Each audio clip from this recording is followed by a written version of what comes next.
मुल्तान में सियासी दंगल।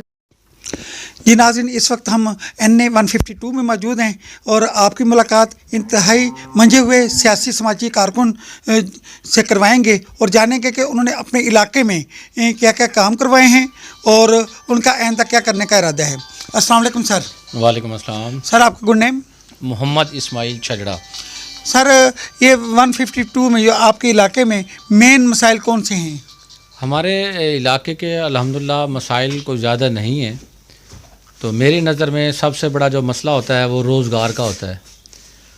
यहाँ पे अल्हम्दुलिल्लाह काफ़ी नौजवान हैं पढ़े लिखे, जहाँ तक हमसे पहले हो सका है हमने बहुत कोशिश से, बहुत स्ट्रगल से, और कुछ उनकी काबिलियत है नौजवानों की कि अल्हम्दुलिल्लाह बरसर रोज़गार हुए हैं, जो गवर्नमेंट मुलाजिम भी हैं।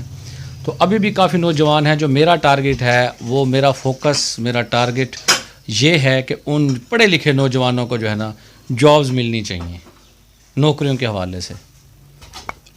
तो वैसे इसके अलावा इस इलाके की महरूमी और क्या है?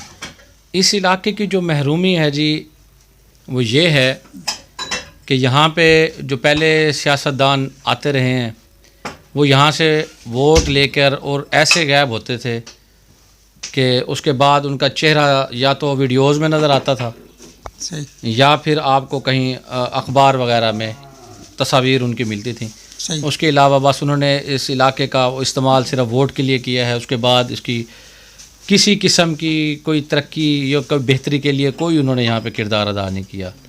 बदकिस्मती से ये इलाका मुल्तान का इलाका है, इसे कभी मुल्तान के साथ जोड़ दिया जाता है, जब दिल करता है इसे शुजाबाद के साथ जोड़ दिया जाता है। अब जो शुजाबाद से एक सियासतदान वो यहाँ पे आएगा तो उसने वोट लेकर वापस ही चले जाना है, बाद में उसने यहाँ पूछना ही नहीं है भी यहाँ पे कोई आवाम रहती भी है या मेरे यहाँ पे वोटर्स या सपोर्टर्स हैं। मौजूदा सूरत हाल में इसको किसके साथ जोड़ा गया है? मौजूदा सूरत हाल में अब इसे दोबारा शुजाबाद के साथ जोड़ा गया है। ये अभी यहाँ से आप ये देख लें कि आप मुल्तान के उसमें बैठे हैं, तो ये अब ये शुजाबाद तक, ये शुजाबाद के हलके में है, NA 52 में, 152 में। इस वक्त हमारा मुल्क मुआशी दलदल में फंसा हुआ है। आप क्या समझते हैं, कौन सी क़यादत, कौन सी पार्टी इस दलदल से इसको निकालेगी? देखें जी, मैं ज़्यादा यानी कि इस बात की उसमें नहीं जाता, मैं आपको एक मुख्तसर सा बताता हूँ। आप देख लें कि कौन सी ऐसी पार्टी है जो गरीब की पार्टी है, कौन सी ऐसी पार्टी है जो नौजवान की पार्टी है, कौन सी ऐसी पार्टी है जो एक किसान की पार्टी है, कौन सी पार्टी है जो सिर्फ़ और सिर्फ इंसानों के हकूक़ की बात करती है। तो मेरे ख्याल में आपको पीपल्स पार्टी के अलावा कोई ऐसी नहीं मिलेगी, मेरा ये आपको दावा है। जब भी पीपल्स पार्टी आई है किसान खुशहाल हुआ है, जब पीपल्स पार्टी आई है नौजवानों को नौकरियां मिली हैं। और आपने एक चीज़ ऑन द रिकॉर्ड है कि हमारे जो गिलानी साहब हैं, साबका वज़ीर आज़म पाकिस्तान, उनके ऊपर जो केसेस बने हैं वो ये बने हैं जी, उनका ये जुर्म था जी, उन्होंने इतनी ज़्यादा ये जो नौकरियां जो है ना ये दी हैं, ये उनका जुर्म था। तो मेरे नज़दीक इससे बेहतर कोई क़यादत नहीं है। तो बिलावल जो है ना उसको भी चांस मिलना चाहिए कि नौजवान क़यादत है, क्वालिफाइड बंदा है, उसे देखना चाहिए। जबकि इमरान खान को चांस मिल सकता है, नवाज़ शरीफ को चांसेस मिले हैं, तो बिलावल क्यों नहीं? तो बिलावल के अंदर मेरे ख़्याल में इतनी वो है कि इंशाल्लाह वो इस मुल्क को, इस जो इसमें जो हर तरह का हमारे मुल्क में जो है आपके सामने है वो ज़वाल है। तो अल्लाह पाक खैर करेगा इंशाल्लाह। नेक्स्ट इंशाल्लाह बिलावल है, तो अल्लाह की तरफ से खैर ही खैर होगी।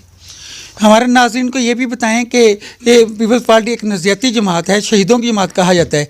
क्या ये जो इनका स्लोगन है कि रोटी, कपड़ा और मकान, ये तीनों तो हर आदमी की ज़रूरत होती है, खुसूसन वाइट कॉलर की, ये इसको कहाँ तक अमली जामा पहना सकेंगे?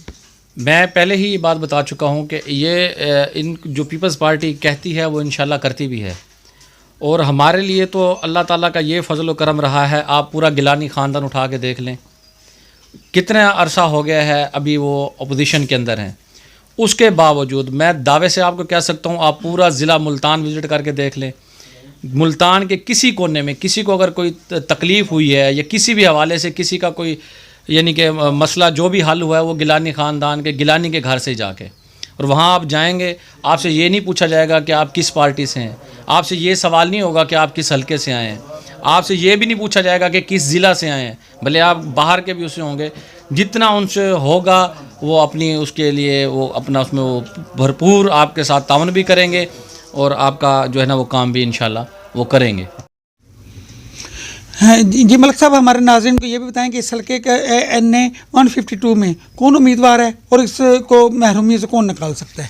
امیدوار تو کافی ہیں جی، اگر میں گننے بیٹھ گیا تو ٹائم کافی لمبا ہو جائے گا، تو ہم تو سپورٹ کر رہے ہیں جی سید عبد القادر گیلانی صاحب کو۔ صحیح۔ تو انشاءاللہ ہمارے حلقے کیا آپ کو دیکھ لیں، آپ پورا ضلع ملتان دیکھ لیں، صحیح۔ گیلانی خاندان کے علاوہ اگر کسی نے کبھی بھی کوئی کام کیا ہے تو آپ مجھے بتا دیں۔ صحیح۔ تو گیلانی خاندان جہاں پورا ضلع ملتان اگر خوشحال کر سکتے ہیں تو انشاءاللہ یہ شجاع آباد کی پوری تحصیل، یہ ہمارا جو حلقہ ہے یہ شجاع آباد تک جاتا ہے، تو انشاءاللہ گیلانی خاندان نے سدھارنا ہے، اور نوجوان قیادت ہیں سید عبد القادر گیلانی صاحب، کسی تعارف کے محتاج نہیں ہیں، تو ماشاءاللہ جیسا باپ ویسا بیٹا، تو انشاءاللہ اس میں کوئی دو رائے نہیں ہے، ہماری ووٹ، ہماری سپورٹ دل و جان سے ہم گیلانی صاحب کے ساتھ ہیں، وہ MNA بنیں گے، اور اس پورے حلقے کے اندر سب کو جو تبدیلی ہے، حقیقی تبدیلی وہ نظر آئے گی کہ اگر آپ کوئی اچھا انسان چنتے ہیں تو اس میں پھر آپ کو کیا بینیفٹس ملتے ہیں، یا آپ کے آنے والی نسل کے لیے بھی کیا کچھ کام وہاں پہ ہوتا ہے، آپ کے حلقے میں کیسا کام ہوتا ہے، وہ نتائج پھر آپ جب کسی انسان کو چوز کر لیتے ہیں تو اس کے بعد پتہ چلتا ہے۔ تو انشاءاللہ ہمیں یقین ہے گیلانی صاحب انشاءاللہ اس مرتبہ یہاں سے MNA بنیں گے، تو جو بھی ہمارے حلقے کے مسائل ہیں سارے وہ انشاءاللہ حل ہوں گے۔ ملتان کے لوگوں کا کہنا ہے کہ ملتان کا اگر نقشہ بدلا گیا ہے ڈیولپمنٹ کے حوالے سے تو یہ کریڈٹ گیلانی خاندان کو جاتا ہے، یہ کہاں تک درست ہے؟ اس میں بالکل یہ حقیقت ہے، یہ 100% درست ہے۔ آپ انٹرنیشنل ایئرپورٹ کے حوالے سے دیکھ لیں، آپ فلائی اوورز دیکھ لیں، ابھی یہ جہاں پہ آپ بیٹھے ہیں یہاں یہ ایک دیہاتی ایریا ہے، اس کے اندر گیلانی صاحب کی مہربانی سے یہاں پہ گیس بھی آپ کو ملے گی، یہاں پہ آپ صفائی کا نظام دیکھ لیں، یہاں پہ آپ نے پورے علاقے کا وزٹ کیا ہے، اس میں اندر ٹف ٹائل آپ لگی ہوئی دیکھ لیں، یہاں کے یعنی کہ جو شہر کے اندر ایک سہولیات ہوتی ہے نا، وہ ٹوٹل سہولیات یہاں پہ آپ کو ملیں گی۔ اگر یہاں پہ گورنمنٹس کے سکولز بھی جو ہیں نا، وہ ان کے پرائم منسٹر بننے سے پہلے بھی جب وہ یہاں سے الیکشن لڑ کے گئے تھے، وہ بھی ان کی مہربانی ہے، یہاں پہ جتنی بھی مختصر یہ ہے کہ یہاں پہ ڈیولپمنٹ ہوئی ہے وہ صرف گیلانی خاندان کی ہی مہربانی سے یہاں پہ ہوئی ہے۔ جی شکریہ سر۔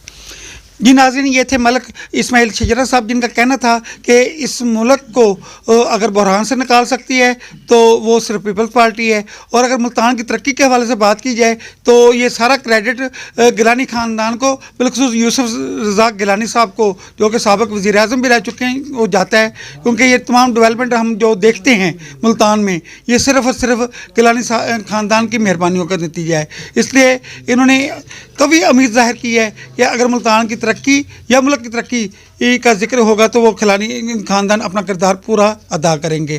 آپ کا میزبان علی احمد جان، فن ثقافت نیوز، ملتان۔